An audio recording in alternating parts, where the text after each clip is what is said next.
leur compréhension de l'islam, mais on ne peut pas les accuser. Parce qu'il y a eu un moment donné, ça existe encore, il y a eu un moment donné, on peut vraiment déplacer le c'est plus simple, non? Voilà. C'est bon? Voilà. Donc, il y a eu un moment donné dans la vie de la religion musulmane, il y a certains qui sont réclamés de l'islam. Hein? Et au nom de ça, ils ont bombardé, ils ont créé des mouvements qu'on appelle djihadistes, ils ont créé des mouvements qu'on appelle État islamique, et des mouvements qu'on appelle, il y a plusieurs noms, hein, islamistes. Donc, ça fait que ça a donné une idée propre à chacun de l'islam. Donc, celui qui s'accroche à ce contexte-là, au djihadisme, il va dire l'islam, c'est une religion djihadiste.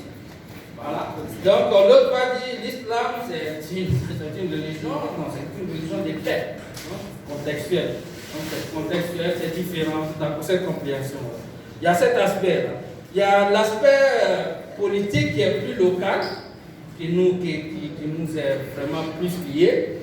La crise dernière qu'a vécu la Côte d'Ivoire, nos très chers deux panélistes avant moi, ils ont parlé de ça. Vous avez vu que la cohésion, la cohabitation en Côte d'Ivoire a été mise en mal. Donc, il y a cet aspect-là. Il y a certains qui vont dire, c'est parti, c'est le parti des musulmans, c'est le parti des non-musulmans. Il y a cet aspect-là aussi qui a mis en mal la paix en fait. Chacun a cette idée-là, qu'on le dise ou pas, ça existe bel et bien. Moi, dans un contexte à Abidjan, je partais à l'université encore. Quand j'ai quitté l'université, je venais m'asseoir dans une cabine, faire mes transferts. Et je disais à la personne qui gérait la cabine, j'ai dit non, ma gérante, je vais suivre l'émission Allah Akbar. La personne me dit, moi je ne suis jamais Allah Akbar. Je lui dis pourquoi? La personne me dit qu'elle n'aime pas l'islam. Donc, c'est en Côte d'Ivoire ici, il y a cet aspect-là aussi qui existe bel et bien. Donc, pour développer notre sujet, nous allons nous demander, partant de ces points-là, il y a deux questions essentielles qui sortent de cette introduction. L'islam est-elle une religion de paix? La première question. La deuxième question, quelles sont les solutions islamiques que l'islam a établies pour une réconciliation et pour une paix durable? Voici la deuxième question. Voilà les deux questions que nous allons essayer d'aborder aujourd'hui. Inch'Allah. Donc, l'islam, c'est une religion de dogme, comme d'autres religions. Quand on parle de dogme ici, on parle de la partie où le sens même n'a pas sa raison d'être. Voilà, quand on dit dogme, c'est le sens. Quand on dit Dieu existe, Dieu existe. Il va arriver un moment donné, la pensée ne peut pas définir comment, où Dieu existe. Dieu dit, il a déjà établi et dit, j'existe et je suis sur le trône. Donc, nous, en tant que musulmans, notre pensée, Dieu existe et il est établi sur sa trône. On s'arrête là. Donc, voilà. L'islam, c'est une religion comme ça, comme d'autres religions, mais l'islam aussi, c'est une religion de mode de vie, de vivre ensemble. Donc, c'est pourquoi dans la jurisprudence islamique, nous avons deux grandes dimensions qu'on appelle ibadat et muamalat. Ibadat, c'est ce qui concerne vraiment tout ce qui est religion. Amen. Tout ce qu'on ne peut pas vraiment commenter. Parce que Dieu nous dit, prie 5 fois par jour. Tu n'as pas à demander à Allah subhanahu wa ta'ala pourquoi je dois prier 5 fois par jour. Prie 5 fois par jour. Voilà. Dieu te dit, tu jeûnes le ramadan, tu jeûnes le ramadan. Tu n'as pas à demander pourquoi je dois jeûner. Voilà. C'est ce qui concerne l'adoration, les actes, la dimension qui concerne que l'adoration. Mais il y a une dimension qui est vraiment très importante aussi, qui est vraiment très large, qui est la dimension muamalat. La dimension muamalat, c'est la dimension transactionnelle qui se passe entre les humains. comme le mariage. Le mariage, certes, il y a une partie vraiment qui concerne l'ibadat, qui est vraiment les conditions dans lesquelles le mariage est accepté, même si c'est différent que la loi en Côte d'Ivoire, ils ne reconnaissent pas notre mariage. C'est vraiment une question qui va être abordée. Donc, il y a cette dimension-là.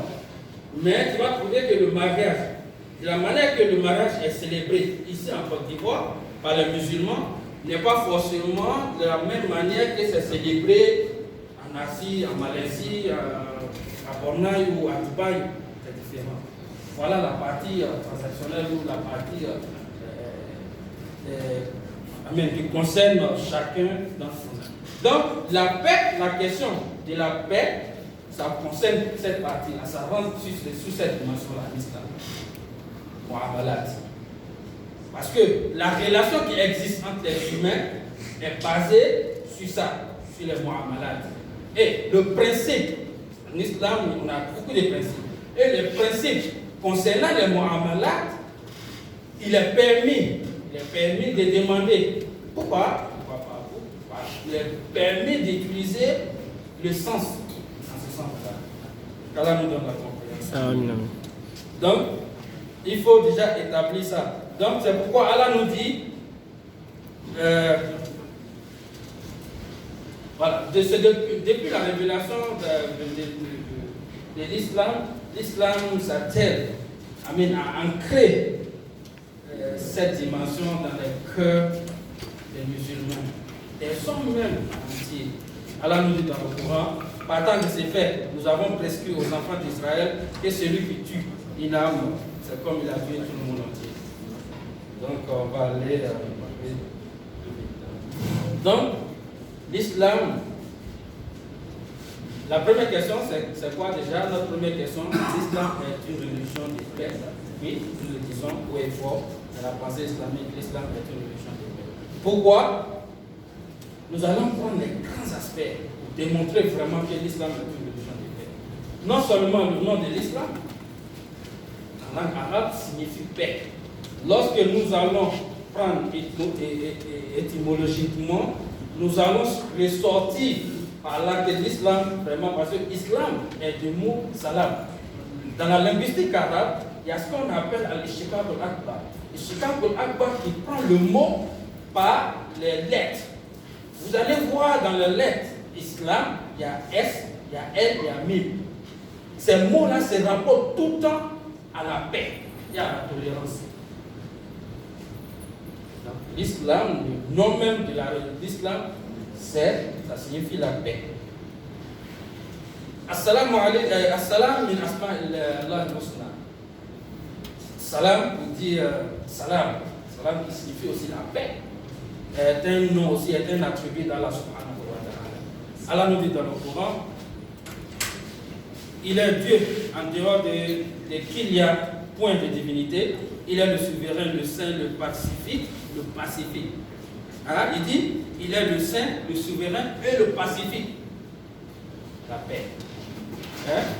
Qu'Allah nous donne la bonne compréhension. Wallahu allazi la ilaha illa huwa al-maliku al-quddus as-salam. Le premier point. Le deuxième point, chacun dans la pensée islamique, pour ceux qui ne seront pas musulmans, dans la pensée islamique, il y a une nuit qu'on appelle la nuit du destin. C'est une nuit très importante pour les musulmans.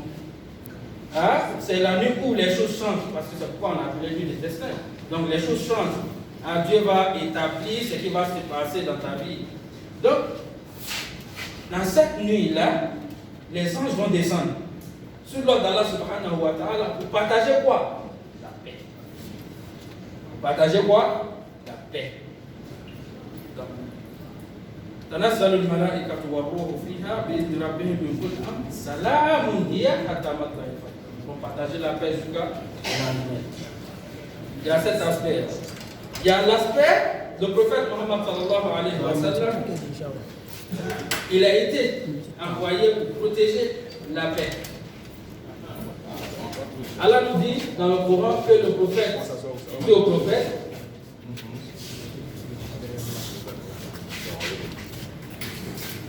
Donc j'ai dit je vais profiter pour annoncer l'arrivée du parrain, comme ça il va me donner plus 7 minutes. Ça sera bien. Donc le prophète est le protecteur de la paix, le drapeau de la paix. C'est que nous dans le Coran, nous au prophète, nous t'avons envoyé que miséricorde pour ce monde. Donc le prophète est venu, sa noble mission, c'est de protéger, c'est d'être miséricorde, c'est d'être initiateur de la paix dans ce monde ici. Donc, assalam est ce qui est utilisé par les musulmans tout le temps. Quand on se rencontre les musulmans, quand on se rencontre l'islam, même pas la salutation qui sont partagées même quotidiennement. Allah nous donne la paix. Et la salutation, la paix aussi est la salutation du chant des croyants. Et ainsi aussi la salutation du chant du paradis. Parce que les anges, quand ils seront dans le paradis, quand ils viendront voir les gens du paradis, ils vont dire salam alaikum, paix sur vous, paix sur vous. La prière, qui est vraiment un pilier très important de l'islam, parce que l'islam est basé sur 5 piliers. L'un de ces piliers-là, c'est la salat. Et la salat est la clé même. La clé de ces piliers-là. Parce que le prophète nous dit, la première des choses qui sera demandée, qui est comptable devant Dieu, le jour de la résurrection, ce sera salat. Si ta salat n'est pas bien faite, si ta salat est dilapidée, les autres qui viendront, les autres actes vraiment ne seront pas vraiment présents. Allah nous donne la bonne compréhension. Donc la salat même qui est vraiment un pilier très important en islam, c'est terminé par quoi? Salam alaikum. Même au sein de la prière, il y a la prière tashahhud qu'on fait, il y a la salam dedans aussi. Tout ça pour démontrer vraiment que vraiment l'islam est une religion de paix. Il y a plusieurs aspects, il y a plusieurs éléments qu'on peut utiliser pour démontrer vraiment que l'islam est une religion de paix. Mais compte tenu du temps, nous allons partir à la deuxième question, qui est vraiment quelles sont les solutions islamiques pour une réconciliation ou pour une paix durable. L'islam, depuis son avènement à la Mecque au 7e siècle, le prophète sallallahu alayhi wa sallam a commencé à propager la parole d'Allah subhanahu wa ta'ala. Et pendant 10 ans, il a été rejeté par sa communauté biologique. Mais il n'a jamais demandé à quelqu'un de faire la guerre. Qu'est-ce qu'il a fait? Il est sorti de là. Il a immigré à Médine. Mais sa première immigration a eu lieu, la première immigration qui a eu lieu vers l'Éthiopie. En sortant, le prophète Mohammed sallallahu alayhi wa sallam a demandé à ses compagnons, allez-y en Éthiopie, qu'on appelait Habasha, allez-y en Éthiopie, il y a un roi là-bas qui n'impose pas d'injustice à son pays. Allez-y immigrer. Certes, le roi est chrétien, mais il protégeait les gens.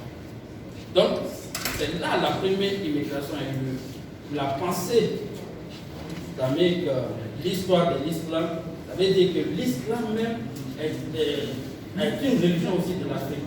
Au même moment que la communauté biologique du prophète Mohammed sallallahu alayhi wa sallam refusait la parole d'Allah subhanahu wa ta'ala, au même moment, il y a des gens qui leur disaient venez, parce que lorsqu'ils sont arrivés là-bas, ils sont venus à partager le savoir. Donc, immigrer même, c'est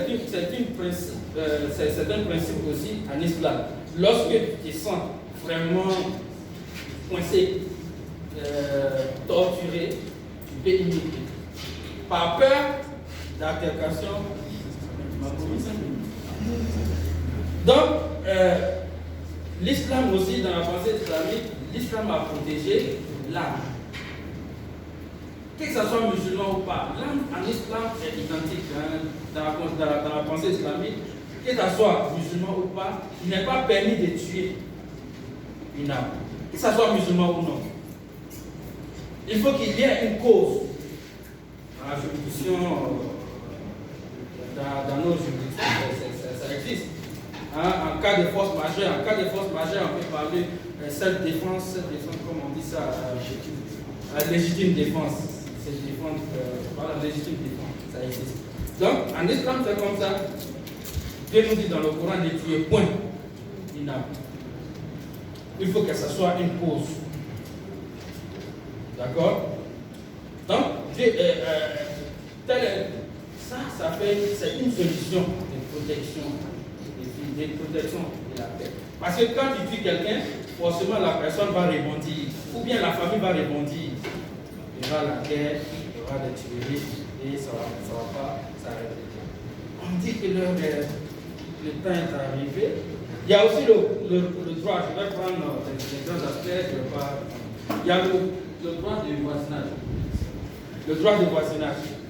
Le prophète sallallahu nous dit, l'ange Gabriel lui parlait des voisins, à tel point que lui, il a cru un moment que le voisin allait hériter de lui en fait. Vous voyez, tellement c'est important. Le prophète sallallahu a eu des voisins musulmans comme non musulmans, des juifs, des chrétiens, ils étaient là.